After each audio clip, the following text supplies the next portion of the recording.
Welcome to the Farm to School podcast, where you will hear stories of how youth thrive and farmers prosper when we learn how to grow, cook, and eat delicious, nutritious local foods in schools across the country and the world. Hi, everybody. We're your hosts. That's Michelle. And this is Rick Sherman. And we are so excited. Sunny's here with us today. Let me just say this. It's your podcast. You can say whatever you want. It's our podcast person. But anyway, if there's a name out there that typifies the person, we have Sunny Baker with her, and she has the most sunniest personality I've ever met. And she just, it's perfect. Look at the thumbnail. We have a picture. She radiates with the light of a million suns. Sunny Baker is with the National Farm to School Network. She is our third National Farm to School Network guest, and it's purposeful. It's on purpose, and we'll tell you why. But our first question is, Sunny, this is a new segment we're having. Is what is your go-to karaoke song? Well, I did just add "Criminal" by Fiona Apple to that list. It's really about vibes. You got to read the room. I have a whole notes app of karaoke songs. Okay, well, that's good. Like for different types of vibes. Mm-hmm. Depends on who the people are, because you want something engaging. Mine's Sweet Caroline. That's audience participation. Yes. So, yeah. No, that's a really good one. Do you have a yacht vibes? Oh, gosh. Seal. Okay. Well, thanks for that. I had a colleague do "Kissed by a Rose." It was amazing. We do karaoke at NFSN. Well, and that sounds like very future. And Rick was just going to say, this is not a tarot reading, past, present, future, but it is a podcast reading. It is kind of, our first, if you go back with us in our Wayback Machine, one of our first guests was Anupama Joshi. Yeah. She was the co-founder of the National Farm to School Network, and we got the history of how that all happened. Genesis. Yes. And then we had Miguel Villarreal. And he was like what we're doing now, and like boots on the ground, what we're doing now. And now we have Sunny Baker, who is the policy director. Is that your title? Policy Senior Director, Programs and Policy. Okay, I knew policy was in there somewhere. So thank you thanks for correcting me, Sunny. Oh, no. That's perfect. So you deal with all the part, and you're going to tell us about some of the things that's happening right now with in the future and looking forward with National Farm to School Network. What can we look forward to? I want some bright spots. Yeah. I'm so excited about the future of Farm to School. The time is now, because I think we are seeing that this is the moment to really root into these core elements of why Farm now? to School. What's so special about now? Well, we saw in the pandemic that our food system can so easily not serve just basic needs of humans. So it does feel like the era to really get right this idea of local and regional food systems. And what better place to do that than in school cafeterias and early childcare centers too. Okay. And so you're in town now for another conference. We're actually, as we're recording this, we're sitting outside in the beautiful summer day. Not really, it's overcast, but in the Oregon Garden, and we're at the Oregon Farm to School Institute. So you came as a guest. How did this happen? How did you get here for this? Yeah, I was in town for the Resistance and Resilience in the Food Systems Movement conference in Portland. Which is amazing that happened. It was so wonderful. It was like a really heartfelt gathering. And then I got to come down and be with my Farm to School people here in Silverton because the Farm to School Institute is happening this week. And it has been such an utter joy to be in this community. Y'all are like exceptional here in Oregon. Well, thank you for that.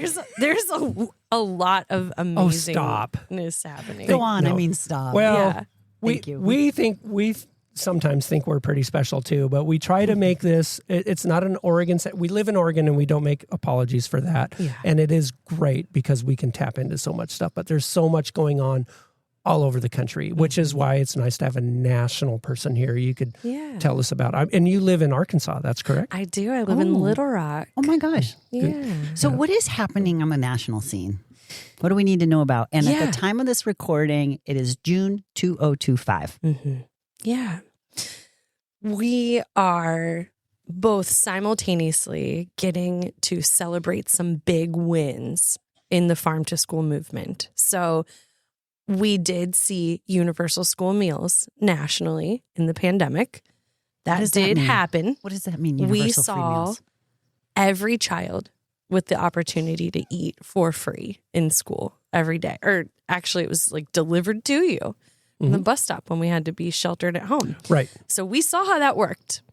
And then a number of states picked up the tab when the federal government stopped doing that and started doing universal school meals within their states. And some of them aligned those universal school meals with some of their values around local purchasing and really supporting schools to provide the best food to kids. Yeah. So that's one huge thing that's been happening. The USDA also in the Biden era really threw a lot of money at the problem. They invested in these regional food business centers. They created this farm to school formula grant for every state in the country. They issued these local food for schools, local food for early childcare, LFPA funds, local food purchasing assistance.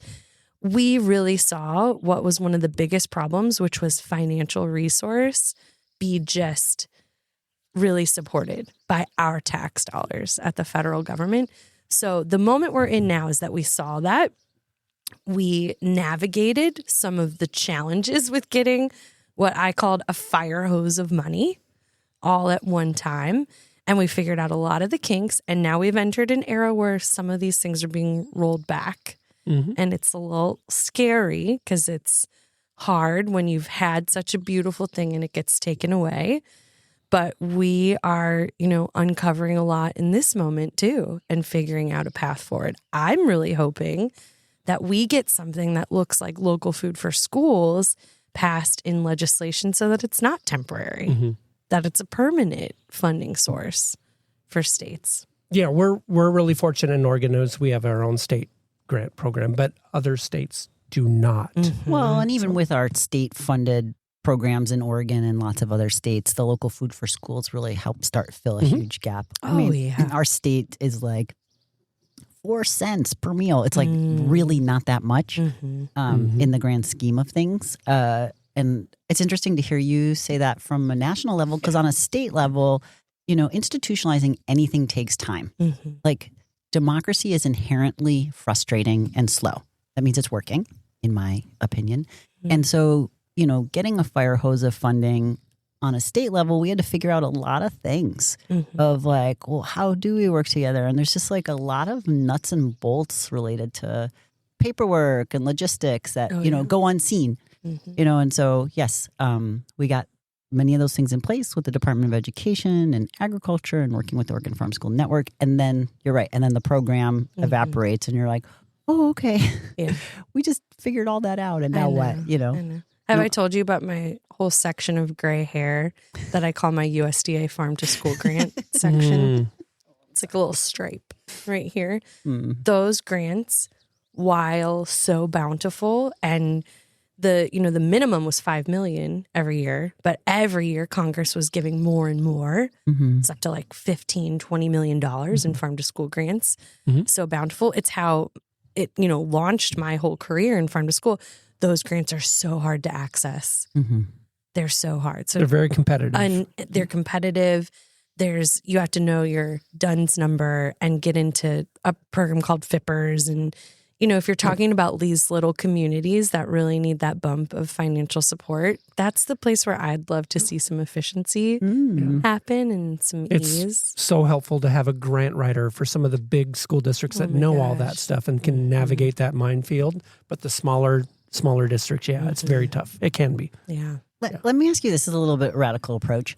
So a lot of times grants exist to, test a concept, right? And nonprofits exist to do that. So like something that the state networks and national networks been really able to do is like proof of concept. We don't have to say farm to school is a good idea anymore. It is. Now it's just like how we get there.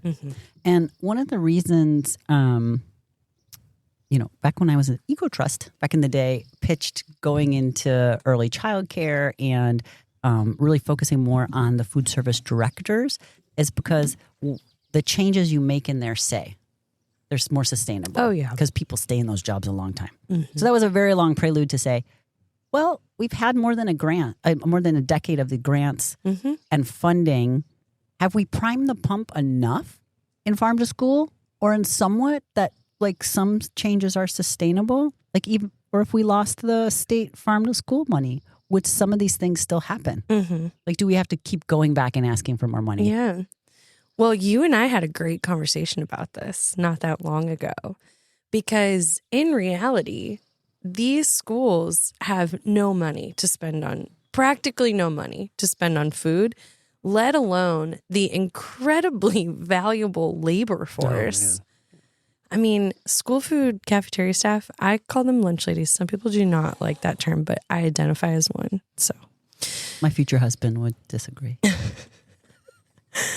They are sometimes making less than janitors in a school district, and janitors should be getting thriving wages in schools. These are often the one person that is smiling at a kid in a day. They know the kids so well.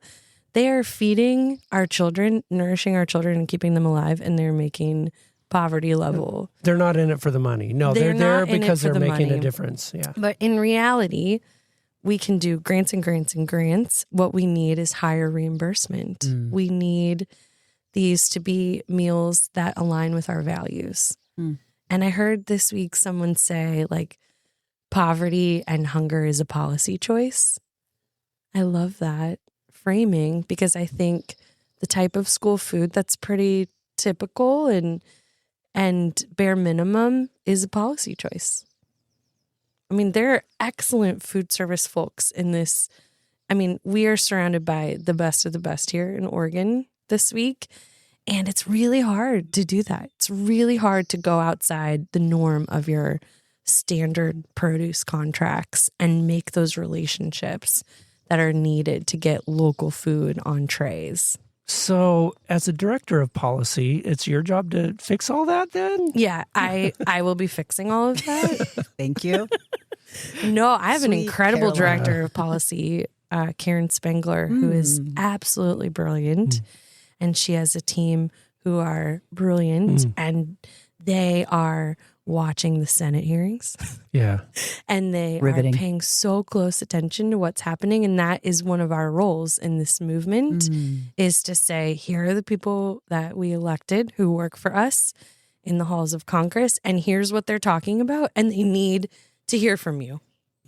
So, Sunny, we just heard you give your keynote address here for the group, and I was so encouraged by, you were saying the stuff that National Farm to School Network has been working on that we just got a kind of a little pre-glimpse of, and I was just, it was really encouraging, feel-good stuff. So could you kind of tell us some of the stuff you're working on now? Yeah, I'd love to. Something, and you asked earlier about the evolution of the network and the movement of Farm to School too. And I know you heard this from Anupama and Miguel as well, but there's been a real racial reckoning in our food systems and in our Farm to School and ECE, early childcare movement as well. And I feel like we've come to this really incredible place at this moment, this growth stage, because you are never complete and we are on a journey. Yeah, never done with that stuff. Never right? done. No. Where we are really bringing in more leaders, more grassroots folks to this movement, and making sure that communities that are classically underserved and don't have platforms are having access to those places and those movements.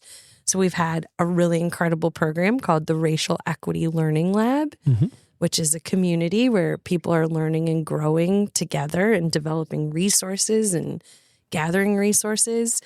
And then we are really diving into excellence in farm to school across the country and finding these leaders and these ideas and these concepts that we want to make sure get the research and attention that they deserve, so that we can see some replication across the states. So One of the programs that I just love and I'm so proud of is this Farm to School Coordinators community of practice. That's my origins in the movement, was as a Farm to School coordinator. It's a really lonely job because you're working across a bunch of different departments, grounds and curriculum and child nutrition.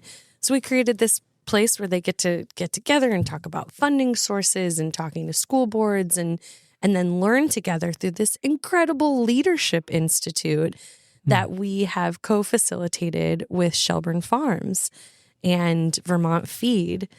And, you know, those are the OGs in farm to school work, just like y'all here. They're on the, you know, the East Coast.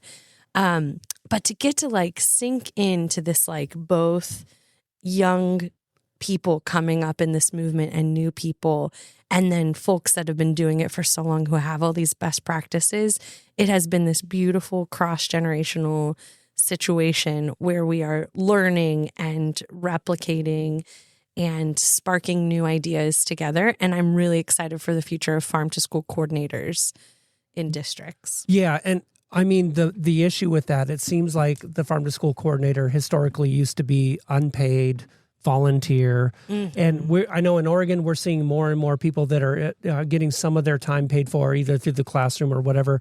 But to get that institutionalized, and you were even teasing that you'll have a sheet coming out that says like, hey, there's tips on how to get a paid position. Yeah. That's like we've one of got the biggest those things. resources now. We did research with Colorado State University and we've got this slate of resources. We've got a slide you can put into your school board meeting to convince people to do this. And yeah, and I hope to see everyone collectively at the Farm to Cafeteria Conference, which is coming back. Oh, yeah. And when is that? When is the next one? It's the first week of December. In Albuquerque, New Mexico. We had it planned. 2025? 2025. We had it planned for 2020. April 2020. So some 5 years in the making. Happened. Boy, it's going to be so good because you've had 5 years to plan it. We've had 5 years to plan. Yeah. We're so excited. We hope to see as many people as we can get there as possible. I was at my first one was 2009 in Detroit. Oh. And I think there's like what, 1,000 people there? There's a lot of people there. 1,000 people. All school garden coordinators, teachers, practitioners. It's a very I highly recommend it. Well, Sunny, thank you for making time to hang with us. We really appreciate you and all the work that you do and really applaud you and are cheering you on. We're rooting for you. Thank you. It's been such an honor. This is the podcast I love. Oh, thank you. This is my road trip jam. Oh, good. You're our listener. We found our listener. We found one. Okay. Well, and if you are listening, we found you too, and you found us, and we're really appreciative of you being here today. Okay, Farm to School was written, directed, and produced by Rick Sherman and Michelle Markiston, with production support from Leanne Locker of Oregon State University. This podcast was made possible by a grant by the United States Department of Agriculture. The content and ideas of the Farm to School podcast do not necessarily reflect the opinions of Oregon State University or the United States Department of Agriculture. The USDA and Oregon State University are equal opportunity providers and employers. Do you want to learn more about Farm to School? I do. So who doesn't? We all want to learn more about it. Me too. Check out our website. Check out our website. Find episodes, show notes, contact information, and much more by searching Farm to School Podcast OSU. Yeah, we'll even have a link to the amazing conference in December that Sunny mentioned. Yep, all the stuff. Come say hi to us. We really appreciate you listening and love to get in touch. Thanks again, Sunny. Thank you, Sunny, so much. Thanks, y'all. This is wonderful.